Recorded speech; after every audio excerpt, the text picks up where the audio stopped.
Ground पे जाता हूँ सर, तो लोग युवा कराते हैं कि मुझे रोजगार नहीं मिल रहा है। मैं पढ़ा लिखा तो हूँ लेकिन रोजगार के लिए भटकता हूँ, और मुद्दे का बात कोई मंत्री नहीं करता है ना विधायक करता है। आखिर इसको कैसे हटाया जा सकता है जो आज भी युवा भटक रहा है सर? उसकी दिल्ली सरकार की हैं, उत्तर प्रदेश की सरकार की हैं। अगर कोई हमारा बेरोजगार नौजवान है, वो रोजगार करना चाहता है, तो उनको हम लोन दिलाने का कहना कि चरम सीमा पे महंगाई बढ़ गया है, तो कैसे आप दे पाएंगे? जिस तरह से आप कह रहे हैं कि मैं युवाओं को रोजगार दूंगा, वो कैसे होगा? कैसे योजनाओं के साथ जुड़े, आत्मनिर्भर बने और जिस क्षेत्र में वो जाना चाहें वैसा विकल्प सरकार दे रही है। अब उसको लेना पड़ेगा, दो कदम चलना पड़ेगा। सही लोगों के पे ना थोड़ा सा वो हो जाता है सर। जैसे ही आत्मनिर्भर की बात आती है, धरातल पर नहीं है। नहीं, कैसे धरातल पर नहीं है? कौन बता रहा है? नहीं, लोग बताते हैं कि धरातल वो बताने बातों में सिर्फ है। नहीं, बताने वालों को जैसे G20 की अब बात करती है। नहीं, जो आपने पहले बात कही सर, बताएं सर कि अगर बात कर लिया जाए सर, तो क्या लगता है कि मंत्री जो सपना ख्वाब लेकर दल बदलते रहते हैं, क्या लगता है कि उनका ख्वाब पूरा हो पाएगा? आज हमारे बीच में है अनिल राजभर जी। आप लोग भी जानते हैं, जमीनी अगर देखा जाए तो जमीन से जुड़कर एक गरीब, लोग कहते हैं ना कि गरीब का दर्द गरीब ही समझ सकता है। इन्होंने देखा, इनको देखे होंगे आप कि हमेशा खुद एक मंत्री होने के बाद भी पैदल चल के कभी भीड़ में, कभी धूप में, कभी गर्मी में, हमेशा लोगों का हालचाल जानना चाहते हैं और जानते भी हैं। आज इनसे हमारी मुलाकात हो गई है सर्किट हाउस में, और ऐसे ही था। आज चुनाव काफ़ी गहमागहमी था, चुनाव बीत गया, लेकिन इसके बाद आगे की चर्चा करते हैं कि होगा क्या। पहले तो स्वागत है जोश एक्सप्रेस में सर आपका। नहीं, आपका भी बहुत अभिनंदन है, आपकी पूरी टीम का मैं स्वागत करता हूँ। और जिस तरह से जनभावनाओं को जनता के सामने प्रस्तुत करने का काम आपका चैनल कर रहा है, इस बात के लिए मैं आपका बार बार अभिनंदन करता हूँ। बहुत बहुत धन्यवाद सर, आपने समय दिया है। आपको मैं बता दूं कि कभी कभी लगता है कि लोग नेता पे क्लेम लगा देते हैं कि नेता करेगा, लेकिन नेता एक इतिहास लिखता है, समाज के लिए एक आईना होता है, समाज को दिखाता है कि करना क्या है। सर, अगर बात कर लिया जाए आज के नेताओं के दौर पर, अगर बात किया जाए राजनीति की, अगर बात कर लिया जाए तो मुद्दे की बात ना करके कभी मजहब पे, कभी जाति पे, तो कभी धर्म पे हो रहा है। इसको कैसे हटाया जा सकता है सर? नहीं, परिवर्तन बहुत आ रहा है, और ख़ास तौर पे जब से पूज्य मोदी जी देश के प्रधानमंत्री बने हैं, बिल्कुल सर, मैं लगता हो कि राजनीति को एक नए तरीके से परिभाषित करने का काम वो कर रहे हैं। जी बिल्कुल। सार्वजनिक जीवन में, जनता की सेवा में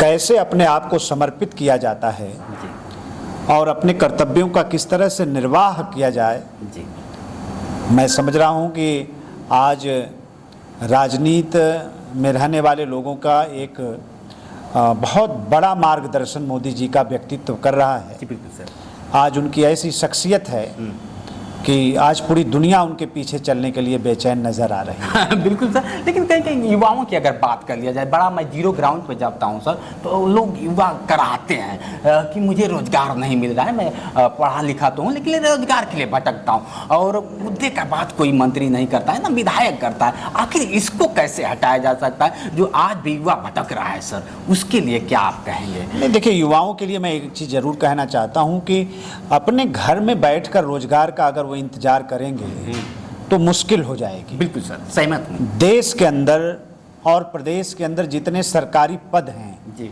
अगर उन सभी को आपने भर दिया तब भी तो बेरोजगारी की समस्या का समाधान नहीं कर सकते। बिल्कुल सर।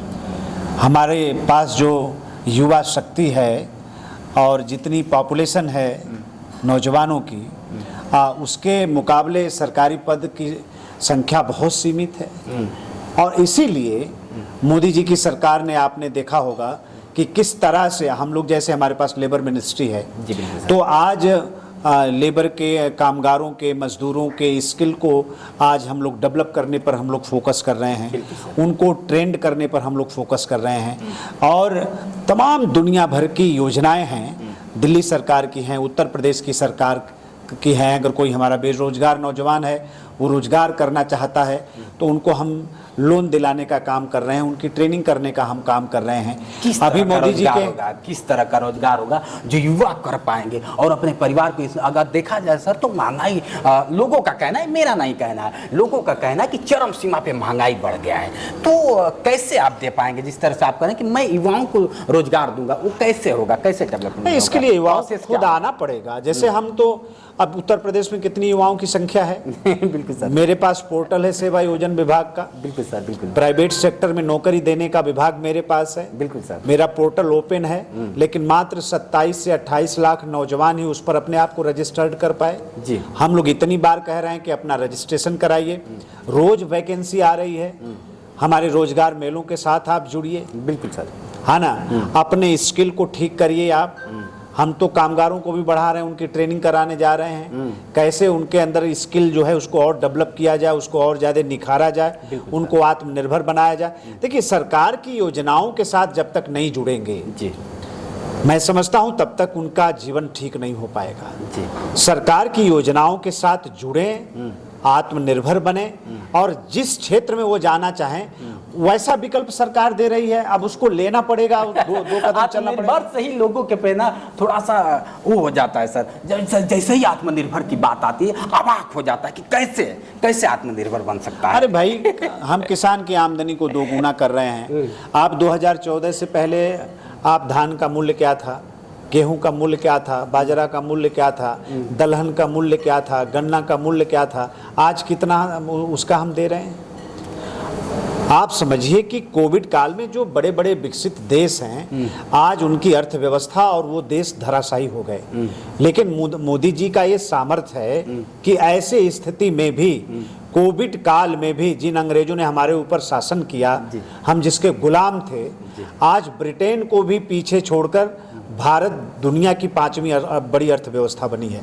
तो सारा काम तो सरकार कर रही है और युवाओं को हम लोग आमंत्रित कर रहे हैं सरकार की योजनाओं को से वो जुड़े, वो जिस रास्ते पर जाना चाहते हैं सरकार उस रास्ते पर मदद करना चाहती है। अच्छा, अभी 37.5 लाख करोड़ का निवेश बिल्कुल सर, ग्लोबल इन्वेस्टर समिट के माध्यम से उत्तर प्रदेश की सरकार को मिला। अब ये 37.5 लाख का निवेश जब धरातल पर उतरेगा तो 1 करोड़ रोजगार वो पैदा करेगा। अच्छा, लेकिन आप जब जुड़ेंगे नहीं तो कैसे काम बनेगा? जुड़ना पड़ेगा। धरातल पे नहीं है, धरातल पर नहीं है। नहीं, कैसे धरातल पर नहीं है? कौन बता रहा है? नहीं, लोग बताते हैं कि धरातल नहीं, वो बताने बातों में सिर्फ है। नहीं, बताने वालों को, जैसे G20 की अब बात करती है।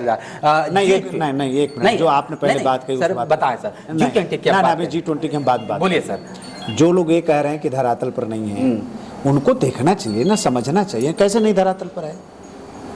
आज 2017 से पहले उत्तर प्रदेश के अंदर जी कितनी सरकारी नौकरी समाजवादी पार्टी की सरकार ने दिया? हम किसी पार्टी पे बात नहीं कर रहे हैं, हम बताएं ना। एक देखिए, जब प्रजा में कोई समय कम है इसलिए मैं समझ रहा हूँ सर, मैं समझ सकता हूँ, आपने दिया है बहुमूल्य समय, लेकिन जब प्रजा में कोई दिक्कत होती है राजा सही सवालात किया जाता है। आप कोई क्वेश्चन करिए तो उसका जवाब इत्मीनान से पहले सुनिए, है ना। और कैसे प्रमाणित करेंगे कि हम पहले से बेहतर हैं? जब हम पहले पुराने से और नए से तुलना करेंगे तभी तो। बिल्कुल, पिछली समाजवादी पार्टी की सरकार में मात्र 1,60,000 उन्होंने सरकारी नौकरी दी। पिछले 6 साल के अंदर भारतीय जनता पार्टी की योगी जी की सरकार ने 6 लाख सरकारी नौकरी दी है। 14 लाख से ज़्यादा लोगों को प्राइवेट सेक्टर में हमने सेवा योजित किया है। और जो व्यापार करने के लिए हम लोन दे रहे हैं, हमारे जो दलित परिवार के युवा हैं, अगर वो उद्योगपति बनना चाहते हैं, वो अपना कोई बिजनेस व्यापार खोलना चाहते हैं, सरकार उनको आमंत्रित कर रही है। हमारी दलित जो बहनें हैं वो कोई रोजगार खोलना चाहती हैं, उद्योगपति बनना चाहते हैं, हम आमंत्रित कर रहे हैं, वो आए, हमसे पैसा लें, वो रोजगार करें। चलिए, बहुत अच्छा लगा। अभी घोसी का चुनाव खत्म हुआ है और राजभर, अनिल राजभर साहब आप भी हैं और ओम प्रकाश राजभर जी की अगर बात कर लिया जाए सर, तो क्या लगता है कि मंत्री जो सपना ख्वाब लेकर दल बदलते रहते हैं, क्या लगता है कि उनका ख्वाब पूरा हो पाएगा, मंत्री बन पाएंगे? नहीं, ये सब देखिए, इस बात का जवाब तो हमारे यहाँ राष्ट्रीय नेतृत्व दे सकता है जी। और एक बात मैं कह दूं कि भारतीय जनता पार्टी कभी हारती नहीं है, हम सीखते हैं। अच्छा, अब घोसी की सम्मानित जनता का आशीर्वाद हमारे प्रत्याशी को नहीं मिला तो हमसे कहाँ कमी हुई, इस पर हम जरूर समीक्षा करेंगे, हम सीखेंगे और आने वाले समय में उस कमी को दूर करेंगे।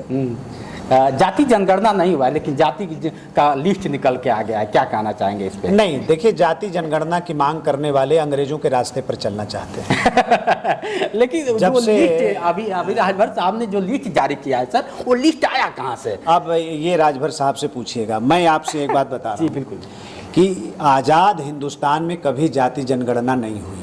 एक जाति जनगणना हिंदुस्तान में एक बार हुई, वो भी अंग्रेजों ने कराई, है ना? सॉरी सर, मैं आपकी बात को नहीं, रोकना चाहूंगा। अभी आपके बगल में ही पड़ोसी राज्य को बिहार कहा जाता है, वहाँ पे ऐसा कुछ चला था? नहीं, वो अधिकृत नहीं है, हाँ। वो अधिकृत नहीं है, वो करा रहे हैं। मैं क्या कह रहा हूँ उसको, आपने जाति जनगणना की बात कही, मैं क्या कह रहा हूँ कि भारतीय जनता पार्टी अंग्रेजों के रास्ते पर नहीं चलना चाहती। इस देश के अंदर कभी जाति जनगणना नहीं हुई। जब से देश आजाद हुआ, देश गुलाम था, उस समय अंग्रेजों ने एक बार जाति जनगणना कराई जी। ठीक है, एक बात। और दूसरी बात, जो समाजवादी पार्टी ये मांग करती है, तो समाजवादी पार्टी के समर्थन से कांग्रेस पार्टी की सरकार चल रही थी। 2011 में देश में जनगणना कराई गई। आज समाजवादी पार्टी का भी समर्थन था, बहुजन समाज पार्टी का भी समर्थन था, कांग्रेस की सरकार चल रही थी, तो क्यों नहीं करा लिया जाती जनगणना? चलिए सर, ये तो चलिए अपनी योजनाएं हैं, योजनाएं के तहत होती रहती है, और जिस तरह से जाति जनगणना की बात है तो नहीं होनी चाहिए। हकीकत तो ये संविधान हमारा बताता है, और बाकी आप जैसे लोग तो हैं जो कमान संभालने में और समाज को सुधारने में लगे हुए, और समाज सुधरेगा। आप जैसे लोग आएंगे तो मुझे निश्चित, जैसे 2 बार आपने कमान संभाला है, मंत्री पद का कमान संभाला, तो जहाँ तक मुझे लगता है कि आपने बहुत लोगों को एक नया सीख दिया है और एक नई योजना के तहत उनको चलने का काम किया है। बड़ा अच्छा लगता है आपको देखकर, और आपने समय दिया, इसके लिए बहुत बहुत धन्यवाद। चलिए दोस्तों, आज के लिए इतना ही। बने रहे वीडियो के साथ। मैं हूँ जितेंद्र और आप देख रहे थे जोश एक्सप्रेस। नमस्कार।